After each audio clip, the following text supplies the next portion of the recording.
வாங்கி எத்தனை ton steel வந்திருக்கு அப்படின்றத செக் பண்ணிவிட்டு அதை கன்ஃபார்ம் பண்ணுறதுக்காக வேப்ரிட்ஜில் கூட்டுட்டு போய் அதோட லோட் வெயிட்டு எம்டி வெயிட் ரெண்டுத்தையும் செக் பண்ணோம் அப்படின்னா நமக்கு கன்ஃபர்மேஷன் வெயிட் வந்து நம்ம கிராஸ் செக் பண்ணிக்கலாம். அதன் பிறகு 2 கிரெயின் வச்சு தான் ஸ்டீலை வந்து அன்லோடு பண்ணணும் எப்பயுமே வந்திருக்க வெஹிக்கிள்லேருந்து.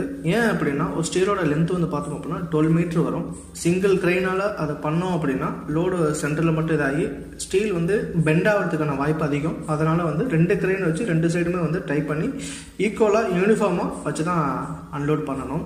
அன்லோட் பண்ணக்கூடிய ஸ்டீலை டைரெக்டாக இடத்துல படாமல் மேலே கொஞ்சம் ஹைட் தூக்கி வச்சு வைக்கிறது ரொம்ப சிறந்த ஒரு இதாக இருக்கும். அதற்காக காங்கிரீட் ஸ்லிப்பரோ இல்லைனா உட்டனில் உள்ள ரன்னரோ வச்சு அதற்கு மேலே நம்ம வந்து அன்லோட் பண்ணுறது கொஞ்சம் சிறந்த ஒரு ப்ராக்டிஸாக இருக்கும். அப்படி அன்லோட் பண்ண ஸ்டீலை டைரக்ட் சன்லைட்டோ மழை தண்ணியோ எதுவும் படாமல் இருக்கிறதுக்காக ஒரு தார்பாலினோ இல்லைனா ஒரு பிளாஸ்டிக் ஷீட்டோ போட்டு ஃபுல்லாக கவர் பண்ணி வைக்கிறது ரொம்ப சிறந்த ஒரு விஷயம்.